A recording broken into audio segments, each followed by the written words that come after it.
everybody, today we're going to make an herb tower, and to do that we're going to need 3 pots of different sizes. So in your kit you will have received this large pot, this medium-sized pot, and the small pot. So just to give you a preview of what we're going to be doing, we're going to fill this pot with a bit of soil, add this one in, and then this one's going to go on top. So one thing I want to point out to you is that it's really important that you have drainage in all of your pots. So make sure the bottom of your pots have holes in them. And we're going to start off by adding a bit of potting soil. So in your kit you will have received bags of potting soil. It's not dirt, it's soil, which is what we use for planting. And potting soil is a specific mixture that's made for planters. It's not necessarily the same thing you would use in a garden bed. It's very light, and it includes ingredients that will help retain water. So we're going to start by filling up the bottom of the pot with a couple inches of soil. So I've put about that much in. I'm going to set the smaller one inside in the center, and then this one's going to go on top. So we'll be planting herbs this way and on top. Personally, I think I'd like mine to be a little bit taller, so you can add in more soil to make it as tall as you'd like it to be.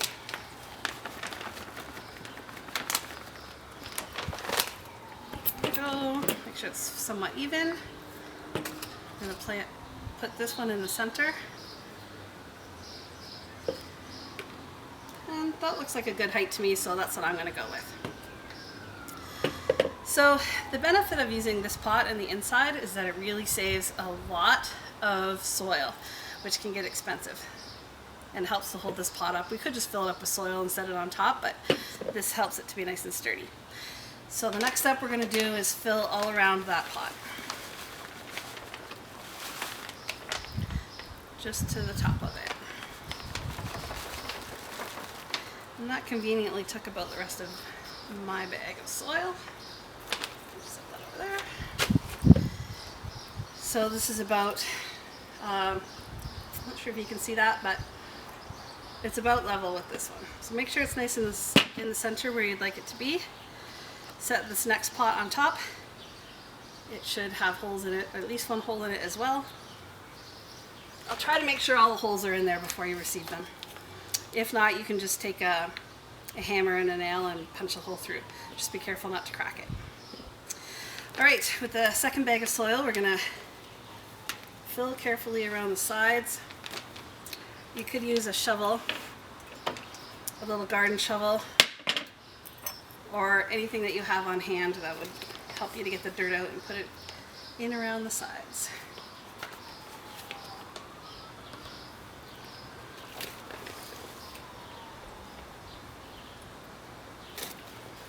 So what we're going to be planting is 3 herbs in the bottom section and 1 herb in the top.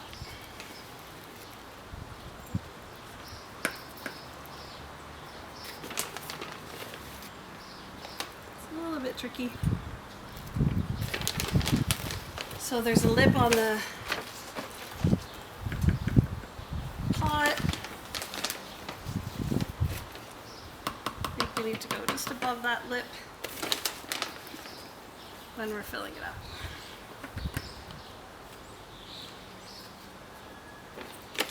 Along the back. Okay, so there's our first planting layer in the first pot, and we'll take the rest of our soil, put it in the top. I'm just going to dump it in.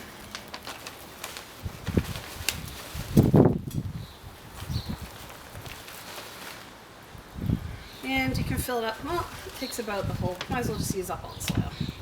You don't want it to be right to the top because you still need to make room for the herb to go inside. So get it nice and level the way you'd like it to look. It's looking pretty cute so far. So these are the different herbs we're going to be using today. The first one is lavender. I love lavender. It smells really great. I know we use it a lot for a calming medicine, and it's great for that. but it can also, when the flowers bloom, you can use them in baking as well. And this herb helps to keep away other pests. So it's going to be a great addition to our herb garden. We're going to place that one in the top. The next herb we have is thyme.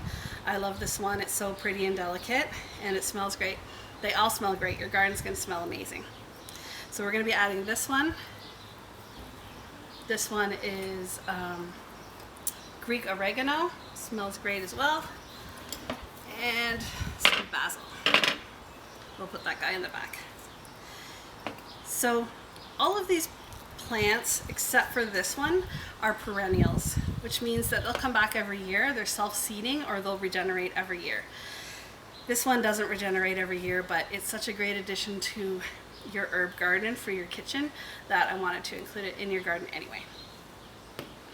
So first we'll start with these ones.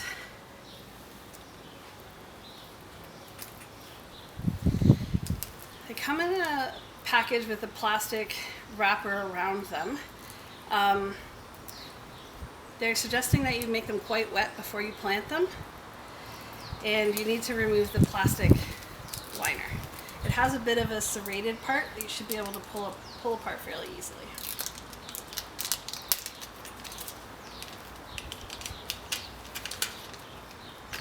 Okay, this one's the lavender. Now, a lot of these pots, people say that you can plant them straight in without doing anything to them, but I like to help them break apart a little bit before I put them in, because I just find that it's easier for the, I mean, I could just take this right off. You could do that, or you could just break it apart a bit before you put it in. Just makes it easier for the roots to grow in the new soil. Toss those over there. We're going to make a hole deep enough in the top that we can insert the entire plant. We'll just gently push down on the top of it and surround it with the dirt that's here.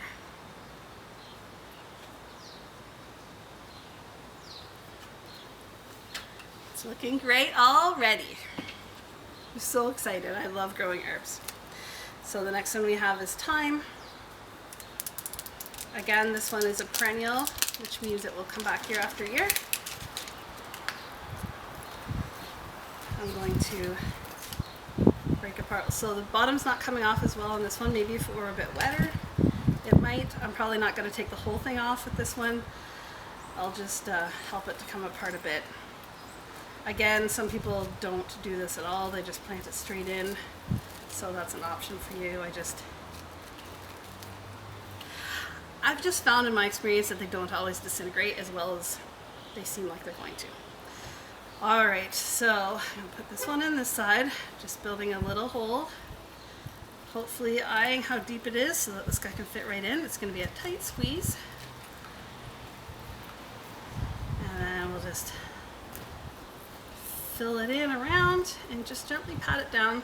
We don't want any air pockets around the root system. The next one we'll do is the Greek oregano.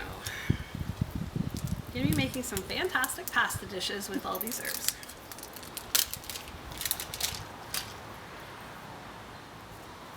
So the herbs that you're receiving in your kit are pretty well established. It's difficult to start a lot of herbs from seed.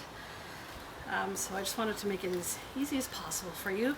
These are all pretty hardy plants, so they're not too difficult to grow. Okay, so I've just taken off some of the outside. Again, use your own discretion. I don't know if I got this pot quite in the middle, but we can wiggle it around a bit. I'm going to stick this guy over here. Yeah, it's not quite centered. That's okay. Make a little trench. Slip this guy in. And pat it in and pat the dirt around him.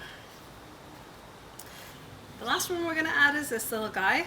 He's in a different type of a container. This will not break down, so we definitely need to remove it. So I find the best way is to give it a gentle squeeze, moving around the edges of the pot. Place your hands around the plant onto the soil, but not really squeezing the plant too much. Hold it upside down and gently ease it out of the pot. Woo, it's getting pretty tight in here, but it's gonna be a really pretty garden. So you have to squish this guy a little bit to get him to fit in. You have to be fairly gentle with these root systems, but there's definitely room for error. Ooh, this guy's really tight. That's okay.